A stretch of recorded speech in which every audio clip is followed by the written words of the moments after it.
Hey everyone, welcome to DElEd online classes. And आज हम बात करने वाले हैं उत्तम परीक्षण और या मूल्यांकन की विशेषताएं क्या क्या होती हैं उसके बारे में हम पढ़ेंगे। उत्तम परीक्षण क्या होता है? गुड टेस्ट होता है। तो पहले हमें जानना होगा कि परीक्षण क्या होता है।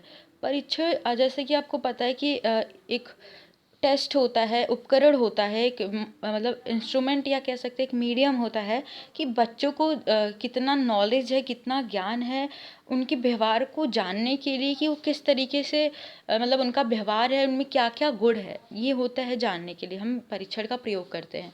अब रही बात उत्तम परीक्षण की भी बात कर लेते हैं। लेकिन अगर आप देख रहे हो कि मूल्यांकन और उत्तम परीक्षण दोनों टर्म्स यूज किए गए हैं तो दोनों अलग होते हैं। मूल्यांकन क्या होता है? जैसे कि आप जान रहे हो उत्तम परीक्षण परीक्षण क्या होता है? एक मूल्यांकन का उपकरण होता है। मूल्यांकन के अंदर परीक्षण आता है। जैसे आप समझो कि एक पेड़ है, पेड़ की क्या, प्लांट्स के अलग अलग पार्ट्स होते हैं लेकिन हम उसको प्लांट कहते हैं ना। उसी तरह मूल्यांकन में भी कई पार्ट्स होते हैं, जैसे मानक होता है, परीक्षण होता है। तो किसी का मूल्यांकन करने के लिए कि उसमें कौन सा गुण है, उसका व्यवहार कैसा, वो कैसा है, मतलब उसकी व्यक्तित्व कैसा है, तो वो जानने के लिए परीक्षण किया जाता है। तो ये एक उपकरण होता है जो हम किसी चीज़ का मूल्यांकन कर सकते हैं जिससे, ठीक है।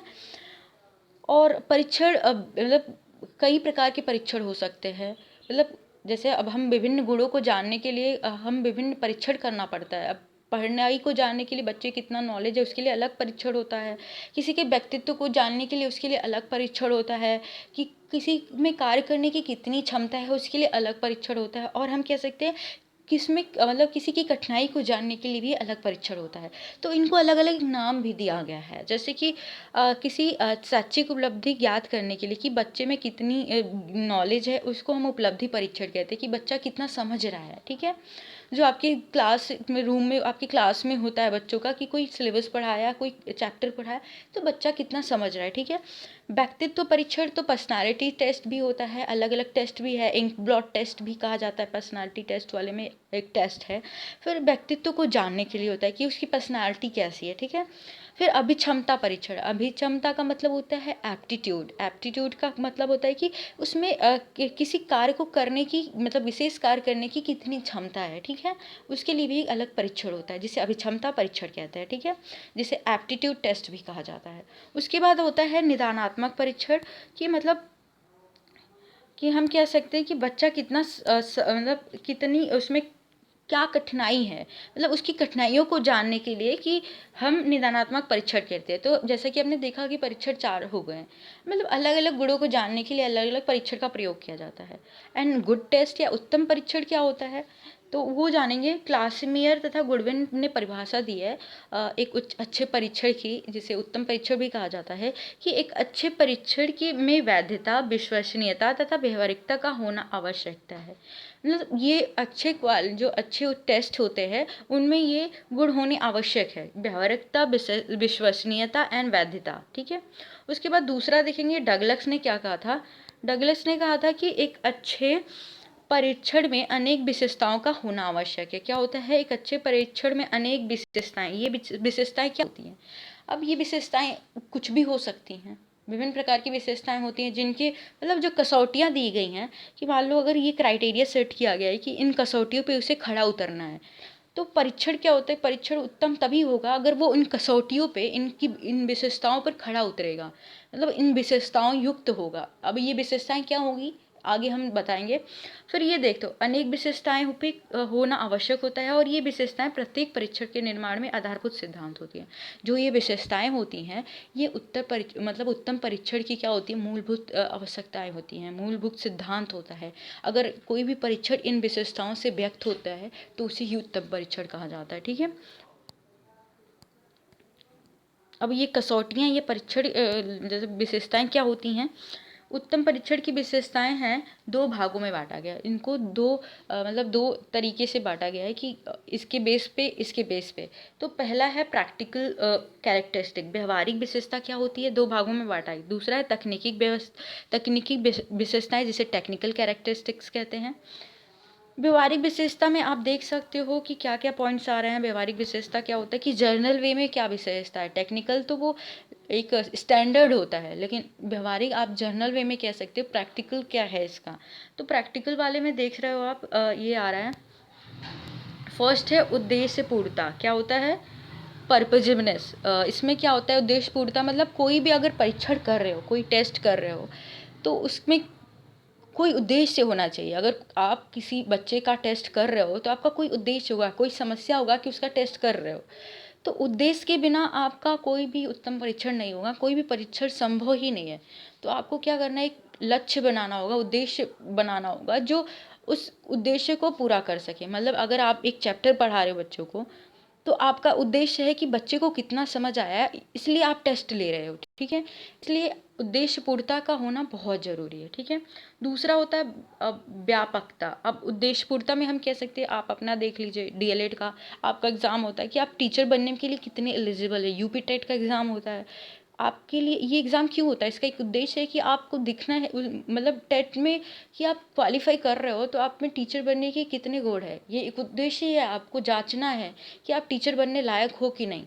तो ये इस प्रकार के एग्ज़ाम उद्देश्य हो गए। ये जो एग्ज़ाम हो रहे हैं इसका एक उद्देश्य है। फिर आता है व्यापकता।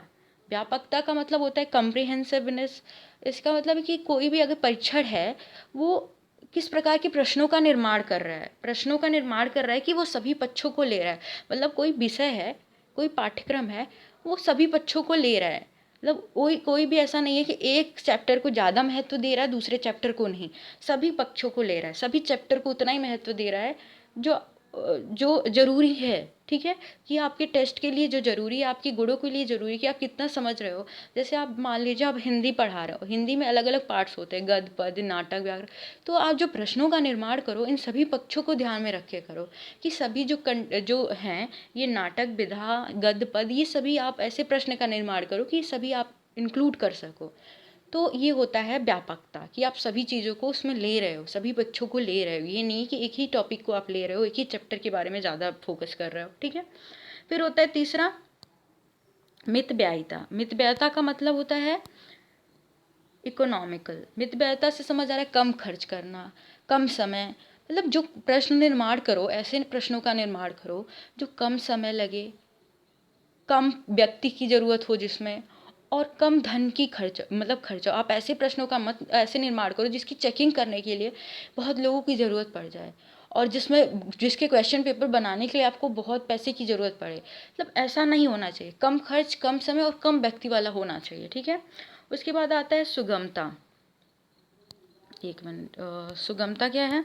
सुगमता मतलब ईजीनेस।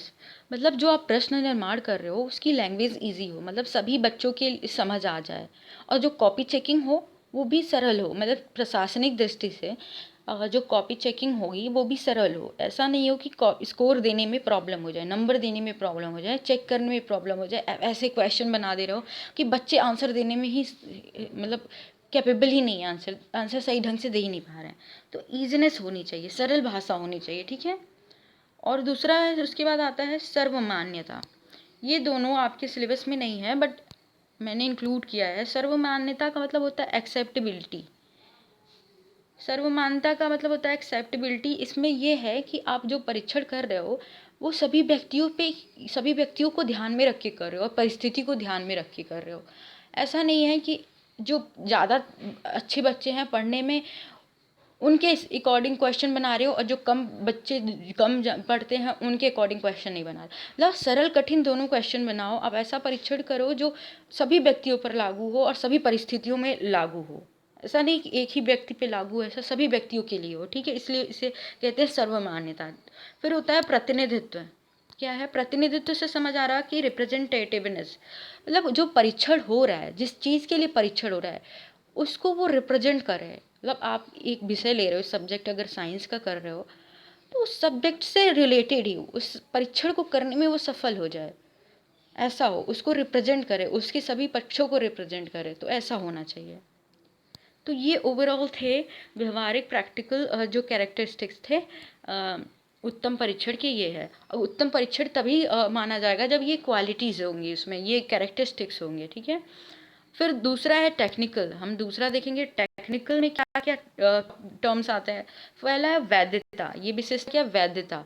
वैलिडिटी से समझ आ रहा है कि वैधता का आप सामान्य भाषा में ही समझो कि कोई ऐसा उद्देश्य, ये दोनों सिमिलर ही हैं लेकिन ये व्यवहारिकता में है, ये टेक्निकल में, तो टर्म भी इसको वैधता अलग दे दिया गया। वैलिडिटी का मतलब होता है कि आप जो जो बना रहे हो, जिस उद्देश्य के लिए बना रहे हो, उसको वो पूरा करे। वैलिडिट मतलब वैलिड हो उस उद्देश्य को पूरा करने के लिए, जो उसका टारगेट है उसको वो पूरा करे। अगर उस उद्देश्य को पूरा नहीं कर रहा है तो वो वैलिड नहीं होगा, वैलिडिटी उसकी नहीं होगी, वैधता नहीं होगी। तो वो उस उद्देश्य को पूरा करे जिस उद्देश्य के लिए वो बनाया गया, ठीक है।